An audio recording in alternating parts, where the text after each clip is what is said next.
So আজকে আমরা যে প্রজেক্টের ইয়ারড্রপ নিয়ে আলোচনা করতেছি এখানে দেখতে পারতেছেন তারা বর্তমানে ফান্ডিং রাউন্ডের মধ্যে আছে এন্ড তারা কিন্তু অলরেডি $6 মিলিয়ন মতো বড় একটা ফান্ড রেজ করে ফেলছে। মোস্ট ইম্পর্টেন্ট, আপনারা যদি তাদের ইনভেস্টরসের লিস্টটা চেক করেন তাহলে দেখতে পারবেন এখানে কিন্তু ভালো কিছু ভেঞ্চার্স ক্যাপিটাল আছে, বাট এইখানে অ্যাঞ্জেল ইনভেস্টরসের সেকশনের মধ্যে দেখতে পারতেছেন 3টা নাম দেওয়া আছে, বাট এই 3টা নামের মধ্যে একটা নাম অনেক ইম্পর্টেন্ট, যেটা হচ্ছে সন্দীপ নীলিওয়াল। সে কিন্তু বেসিক্যালি পলিগন অথবা ম্যাটিকের ফাউন্ডার। আমরা যদি তার টুইটার অ্যাকাউন্টের মধ্যে চলে আসি তাহলে দেখতে পারতেছেন এখানে কিন্তু লেখা আছে সার্ভিং ফাউন্ডার্স পলিগন অথবা ফাউন্ডার অফ পলিগন। সো বুঝতে পারতেছেন ভালো কিছু ভেঞ্চার্স ক্যাপিটাল তো আছেই, এর পাশাপাশি পলিগনের ফাউন্ডারের যেহেতু এর মধ্যে ইনভেস্টমেন্ট আছে তার মানে ধরে নিতে পারেন এইখান থেকে ভালো একটা অ্যামাউন্টের অ্যালোকেশন পাওয়া সম্ভব। সো আপনারা কিভাবে এই এয়ারড্রপের মধ্যে পার্টিসিপেট করবেন অথবা এই এয়ারড্রপের মধ্যে যে টাস্কগুলো আছে সেই টাস্কগুলো কিভাবে স্মুথলি কমপ্লিট করবেন সেই সব বিষয় নিয়ে আজকের পুরো ভিডিওতে বিস্তারিত আলোচনা করব।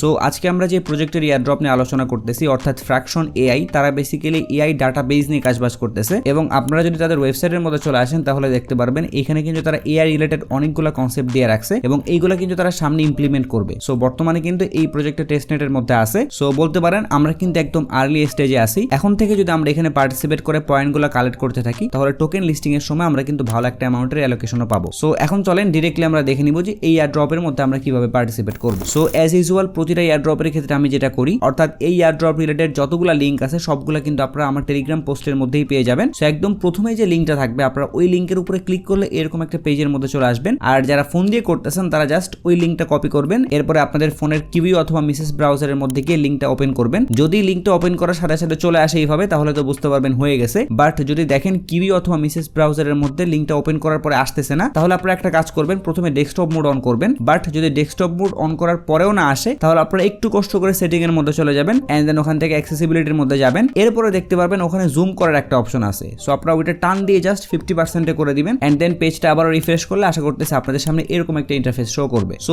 এই ইন্টারফেসে আসার পরে আপনাদের প্রথম কাজটা হয়ে গেছে মেটামাস্ক ওয়ালেট এখানে কানেক্ট করা। সো এটার জন্য আমরা জাস্ট এখান থেকে কানেক্ট ওয়ালেট একটা ক্লিক করে দিব, তাহলে এখানে দেখতে পারতেছেন মেটামাস্ক অলরেডি শো করতেছে এন্ড আপনারা যেহেতু অলরেডি অনেকগুলো এয়ারড্রপের মধ্যে জয়েন করে ফেলছেন আশা করতেছি এই জিনিসটা আপনাদেরকে ডিটেইলসে দেখাই দেওয়া লাগবে না যে মেটামাস্ক ওয়ালেটটা কিভাবে ক্রিয়েট করতে হয়, বাট তারপর আমি আমার টেলিগ্রাম পোস্টের মধ্যে মেটামাস্ক ওয়ালেটের এক্সটেনশনটাও দিয়ে দিব। আপনারা জাস্ট ওই এক্সটেনশনটা আপনাদের ব্রাউজারের মধ্যে অ্যাড করে নেবেন এন্ড দেন অবশ্যই মেটামাস্কের মধ্যে একটা অ্যাকাউন্ট ক্রিয়েট করবেন, এরপরে সিম্পলি আপনারা এখান থেকে মেটামাস্ক অপশন একটা ক্লিক করে দিবেন এন্ড দেন আপনাদের মেটামাস্ক ওয়ালেট থেকে কানেক্ট অপশন একটা ক্লিক করবেন, এরপর আপনারা এখান থেকে সাইন মেসেজ একটা ক্লিক করবেন, এরপরে মেটামাস্ক ওয়ালেট থেকে আবারও কনফার্ম করবেন, তাহলে কিন্তু আপনাদের ওয়ালেটটা এখানে কানেক্ট হয়ে যাবে এবং এইখানে আপনারা দেখতে পারবেন র্যাপ ব্যাটেল নামে একটা অপশন শো করতেছে এবং নিচে জয়েন স্পেস লেখা আসছে। সো ওয়ালেটটা কানেক্ট করার পরে আপনি সিম্পলি এখান থেকে জয়েন স্পেস একটা ক্লিক করে দিবেন, তাহলে এইখানে দেখতে পারবেন একটা লেখা আসছে create an agent to join space, অর্থাৎ স্পেসের মতো জয়েন করার জন্য আপনাদের একটা এজেন্ট ক্রিয়েট করা লাগবে। এখান থেকে যদি ক্রিয়েট অ্যান এজেন্টে ক্লিক করি তাহলে আমাদের সামনে এরকম একটা ইন্টারফেস আসতেছে। সো আমরা প্রথমের এই বক্সে একটা নাম দিয়ে দিব, ধরেন আমি এখানে নাইম রেজওয়ান বসাই দিচ্ছি। এখানে নামটা বসানোর পরে নিচে দেখতে পারতেছেন একটা অ্যামাউন্টের বক্স দেওয়া আছে এবং এই বক্সে আপনাদেরকে ইথিরিয়ামের একটা অ্যামাউন্ট দেওয়া লাগবে, বাট এইটা কিন্তু মেইন অথবা অরিজিনাল ইথিরিয়াম না, এটা বেসিক্যালি টেস্টনেটের ইথিরিয়াম যেটাকে আমরা সেপুলিয়া ইথিরিয়াম হিসেবে জানি। সো আপনার ওয়ালেটে যে পরিমাণ সেপুলিয়া ইথিরিয়াম আছে আপনি ওই অ্যামাউন্টটা এখানে বসাই দিবেন। যদি আপনাদের ওয়ালেটের মধ্যে সেপুলিয়া ইথিরিয়াম না থাকে তাহলে টেনশনের কিছু নাই, আপনারা যারা আমার কমিউনিটি থেকে এখানে জয়েন করতেছেন তাদের জন্য আমি একটা ইথিরিয়াম গিভঅ্যাওয়ে করব। সো গিভঅ্যাওয়ের কথা শুনে অনেকেই বলতে পারেন যে ভাই এটা তো আমরা ফ্রিতে কালেক্ট করতে পারতেছি, সো গিভঅ্যাওয়েতে পার্টিসিপেট করার কি দরকার। সো এইখানে আপনাদেরকে আমি দুইটা ফ্রি ওয়ে দেখাই দিচ্ছি,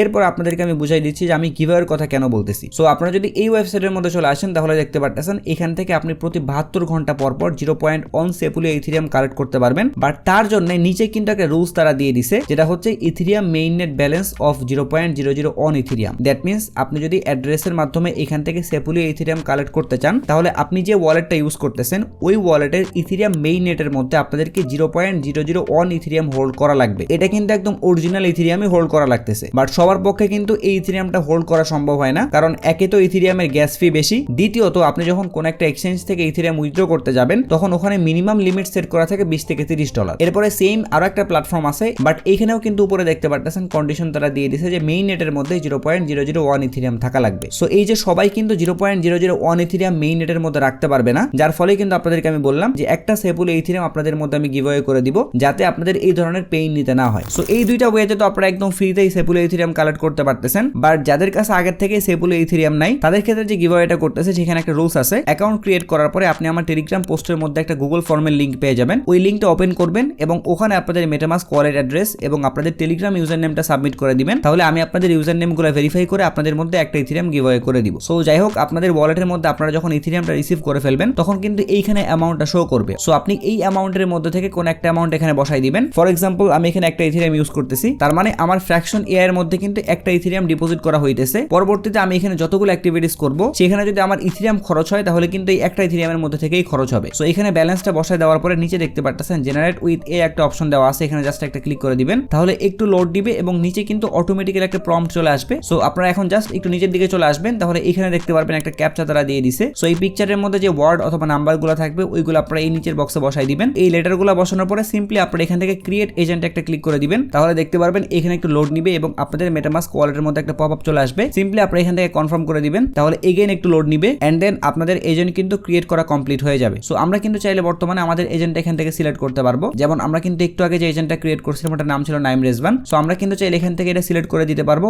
অথবা যদি আমরা চাই নতুন করে কোনো একটা এজেন্ট ক্রিয়েট করার জন্য তাহলে সিম্পলি প্লাস আইকনের উপরে ক্লিক করব, এরপরে একদম সেম ভাবে আগের প্রসেসগুলো ফলো করে নতুন একটা এজেন্ট ক্রিয়েট করতে পারবো। এইখানে আপনাদেরকে আমি রেকমেন্ড করব যদি আপনাদের ওয়ালেটের মধ্যে পর্যাপ্ত পরিমাণে সেপুলে ইথিরিয়াম থাকে তাহলে আপনারা একাধিক এজেন্ট ক্রিয়েট করতে পারেন, তাহলে দেখা যাবে আপনি কয়েকটা এজেন্ট দিয়ে কিন্তু কয়েকবার গেম প্লে করতে পারতেছেন। কারণ এখানে যখন আপনি একটা এজেন্ট দিয়ে গেম প্লে করবেন তখন কিন্তু একটা ম্যাচ শেষ হওয়ার পর একটা ব্রেক নেয়, এরপরে কিন্তু আবারও গেম প্লেটা স্টার্ট হয়। বাট আপনার কাছে যদি মাল্টিপল এজেন্ট থাকে তাহলে একটা গেম প্লে করার পরে একটা এজেন্ট যখন ব্রেক নিবে তখন কিন্তু আপনি অন্য একটা এজেন্ট ইউজ করে আরো একটা গেম প্লে করতে পারতেছেন। সো এজেন্ট ক্রিয়েট করার পরে এইখানে আপনারা অনেকগুলো অপশন দেখতে পারতেছেন। এই অপশনগুলোর কাজ হইতেছে আপনি যখন প্রতিবার গেম প্লে করবেন তখন কিন্তু আপনাদের থেকে একটা ফি কাটবে, এবং সেই ফিটা কোন জায়গা থেকে কাটবে, একটু আগে আমরা এজেন্ট ক্রিয়েট করার সময় যে একটা ব্যালেন্স সেট করে দিয়েছিলাম একটা ইথিরিয়াম, ওইটা কিন্তু এখানে আপনারা দেখতে পারতেছেন অ্যাভেলেবেল ব্যালেন্সের এখানে শো করতেছে। সো আপনি যখন এইখানে ফিটা সেট করে দিবেন তখন কিন্তু এই একটা ইথিরিয়ামের মধ্যে থেকে এই ফি গুলা কাটতে থাকবে। যেমন আমি যদি এখান থেকে ফিটা 0.01 ইথিরিয়াম সেট করে দেই তাহলে প্রতিবার যখন একটা করে গেম প্লে হবে তখন কিন্তু আমার এখানে যে একটা ইথিরিয়াম আছে এখান থেকে 0.01 ইথিরিয়াম কাটতে থাকবে। সো এই কারণে আপনাদেরকে আমি এখানে বড় অ্যামাউন্টের ফি রিকমেন্ড করবো না, আপনারা সবাই 0.001 ইথিরিয়াম সিলেক্ট করবেন, তাহলে আশা করতেছি আপনি কিন্তু অনেকগুলো গেম প্লে করতে পারবেন এবং এখানে প্রতিটা গেম প্লে করার মাধ্যমে একটা ফ্র্যাকশন পয়েন্ট পাবেন এবং সেই পয়েন্টগুলো আশা করতেছি আমরা পরবর্তীতে টোকেন হিসেবে পাবো। সো এখান থেকে আপনারা ফিটা সিলেক্ট করার পরে নিচে থেকে কনফার্ম সিলেকশন একটা ক্লিক করে দিবেন, তাহলে দেখতে পারবেন এখানে কিন্তু ম্যাচ মেকিং হচ্ছে এবং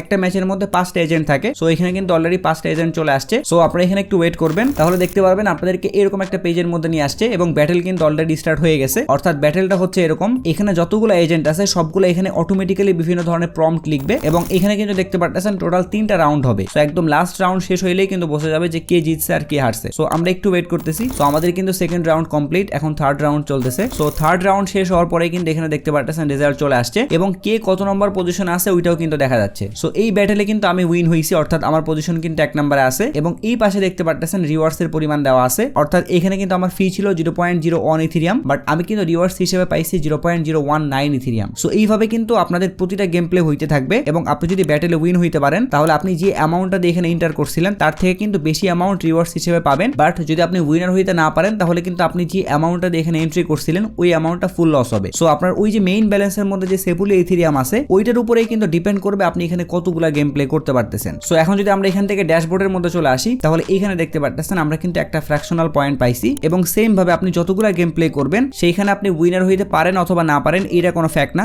জাস্ট আপনি গেম প্লে করলেই কিন্তু এখানে একটা ফ্র্যাকশনাল পয়েন্ট পাবেন। সো এখন যদি আপনারা আরো গেম প্লে করতে চান তাহলে আপনারা দুইটা ওয়েতে করতে পারবেন। একটা হচ্ছে ডিরেক্টলি আপনারা এখান থেকে স্পেস অপশনের মধ্যে চলে আসবেন এন্ড দেন এখান থেকে জয়েন স্পেসে ক্লিক করবেন, এরপর আপনি এখান থেকে সিম্পলি আপনার এজেন্টটা সিলেক্ট করে নেবেন এন্ড দেন এখানে ফি এর অ্যামাউন্টটা বসাই দিবেন, এরপরে জাস্ট এখান থেকে কনফার্ম সিলেকশনের উপরে ক্লিক করলে কিন্তু আগের মতো করে ম্যাচ মেকিং হবে এন্ড দেন একটা গেম প্লে হবে এবং পরবর্তীতে কিন্তু রেজাল্ট চলে আসবে। বাট এই জিনিসটা কিন্তু আপনাদেরকে ম্যানুয়ালি করা লাগতেছে, কিন্তু আপনারা যদি এখান থেকে ড্যাশবোর্ডের মধ্যে চলে আসেন এবং এখান থেকে যদি মাই এজেন্ট অপশনের মধ্যে একটা ক্লিক করেন তাহলে এখানে দেখতে পাচ্ছেন ইনেবল অটোমোশন নামে একটা অপশন আছে। এই অপশনটা যদি আপনি ইনেবল করে দেন তাহলে কিন্তু স্পেস অপশনের মধ্যে গিয়ে ম্যানুয়ালি আপনাদেরকে গেম প্লে করা লাগবে না, আপনি জাস্ট একবার ইনেবল করে রাখলে কিন্তু অটোমেটিক্যালি গেম প্লে গুলো হইতে থাকবে এবং আপনি উইনার হইতে পারলে রিওয়ার্ডস গুলো অটোমেটিক্যালি আপনার ওয়ালেটের মধ্যে চলে আসবে। আর যদি উইনার হইতে না পারেন তাহলে সেপুলে ইথিরিয়াম অটোমেটিক্যালি আপনার ব্যালেন্স থেকে কাটতে থাকবে এবং এখানে কিন্তু একটা লেভেল সিস্টেমও দেখতে পাচ্ছেন, অর্থাৎ বর্তমানে আমরা 36 এক্সপি নিয়ে লেভেল 1 এ আছি। সো আমরা যদি পরবর্তী লেভেলে যেতে চাই তাহলে আমাদের কিন্তু 150 এক্সপি লাগতেছে। সো আপনারা বেশি বেশি গেম প্লে করলে আশা করতেছি খুব দ্রুত লেভেলগুলো ক্রস করতে পারবেন এবং আপনাদের যে ফ্র্যাকশনাল পয়েন্ট ওইটাও কিন্তু ইনক্রিজ হবে। সো আমরা যদি এখান থেকে ইনেবল অটোমোশন একটা ক্লিক করি তাহলে এখানে দেখতে পাচ্ছেন একদম সেম ওই জিনিসগুলো আসছে যে আপনার ওয়ালেটের মধ্যে বর্তমানে কি পরিমাণ ব্যালেন্স আছে এবং আপনি প্রতিটা গেম প্লের ক্ষেত্রে কি পরিমাণ ইথিরিয়াম ইউজ করতে যাচ্ছেন এবং এখানে দেখতে পাচ্ছেন আপনারা কিন্তু চাইলে আরো এক্সট্রা সেপুলে ইথিরিয়াম এখানে অ্যাডও করতে পারতেছেন। সো চলেন আমরা এই অটোমোশনটা অন করে দেই। এটার জন্য আমরা এখানে ফি সিলেক্ট করব 0.001 1 ইথেরিয়াম এবং এই ম্যাক্স গেমসের এখানে আমরা বসাই দিব 100, অর্থাৎ আমাদের এই এজেন্টটা 100টা গেম প্লে করতে পারবে। এরপরে আমরা এখান থেকে জাস্ট এই ক্যাপচাটা ফিল আপ করে দিব। এরপরে জাস্ট এখান থেকে ইনেবল অটোমেশন একটা ক্লিক করে দিব, তাহলে আমাদের অটোমেশনটা কিন্তু সাকসেসফুলি ইনেবল হয়ে যাবে এবং আমাদের কিন্তু আর ম্যানুয়ালি কোনো গেম প্লে করা লাগবে না। আমরা জাস্ট সময় করে ড্যাশবোর্ডের মধ্যে আসবো এবং মাই এজেন্ট অপশনের মধ্যে চলে আসবো এন্ড দেন এখান থেকে কিন্তু আমরা সবকিছু দেখতে পারবো যে কয়টা গেম প্লে করা হয়েছে অথবা আমাদের ব্যালেন্সের মধ্যে কি পরিমাণে ইথেরিয়াম বর্তমানে জমা আছে এবং আমরা কিন্তু এখানে জাস্ট একটা ক্লিক করার মাধ্যমে অটোমেশনটা ডিসেবল করতে পারবো। সো আপাতত আপনি জাস্ট এইভাবে গেম প্লে করার মাধ্যমে একটা করে ফ্র্যাকশনাল পয়েন্ট পাইতেছেন। এর পাশাপাশি আপনারা আরেকটা ছোট কাজ করে রাখবেন, সেটা হচ্ছে ফ্র্যাকশন এআই এর ওয়েবসাইটের মধ্যে যখন আসবেন তখন এখানে দেখতে পারবেন জয়েন ওয়েট লিস্ট নামে একটা অপশন আছে, এখানে জাস্ট একটা ক্লিক করবেন এন্ড দেন এই বক্সে আপনাদের একটা ইমেল অ্যাড্রেস বসাই দিবেন। এরপরে সিম্পলি আপনি এখান থেকে সাবমিট অপশনের উপরে ক্লিক করে দিবেন এবং এই পেজের লিংকও কিন্তু আমি আমার টেলিগ্রাম পোস্টের মধ্যেই দিয়ে দিব। সো আপনারা এই পর্যন্ত টাস্কগুলো কমপ্লিট করে রাখবেন, তাহলে আশা করতেছি অ্যালোকেশনের সময় আপনি এয়ার ড্রপের জন্য এলিজিবল হবেন এবং ভালো একটা অ্যামাউন্টের অ্যালোকেশনও পাবেন। সো এইটাই ছিল ফ্র্যাকশন এআই নিয়ে ভিডিও। আশা করতেছি এই ভিডিওর মাধ্যমে আপনাদেরকে আমি ফ্র্যাকশন এআই সম্পর্কে একদম A to Z সবকিছু বুঝিয়ে দিতে পারছি। সো ভিডিওটা যদি আপনাদের কাছে একটু হেল্পফুল মনে হয় তাহলে একটা রিকোয়েস্ট থাকবে, যেহেতু আমাদের এই এয়ার ড্রপের চ্যানেলটা একদমই নতুন এবং আমি যেহেতু কষ্ট করে আপনাদের জন্য এয়ার ড্রপের ভিডিওগুলো মেক করতেছি, তো এই কারণে অবশ্যই আপনারা সবাই চ্যানেলটা সাবস্ক্রাইব করে আমাকে সাপোর্ট করবেন। এর পাশাপাশি আপনি বর্তমানে যে এয়ার ড্রপগুলোর মধ্যে জয়েন করতেছেন সেই সব এয়ার ড্রপ নিয়ে কোনো ইমার্জেন্সি আপডেট মিস করতে না চাইলে অবশ্যই আমার টেলিগ্রাম চ্যানেলের মধ্যে জয়েন হয়ে থাকবেন। ভিডিও ডেসক্রিপশন বক্সে লিংক দেওয়া থাকবে। যদি ভিডিওতে কোনো প্রশ্ন অথবা মতামত থাকে তাহলে অবশ্যই কমেন্ট বক্সে জানাবেন। যদি ভিডিওটা ভালো লাগে তাহলে লাইক করে দিবেন, যদি চান ভিডিওটা শেয়ার করতে পারেন। সো সবাই ভালো থাকবেন, আসসালামু আলাইকুম।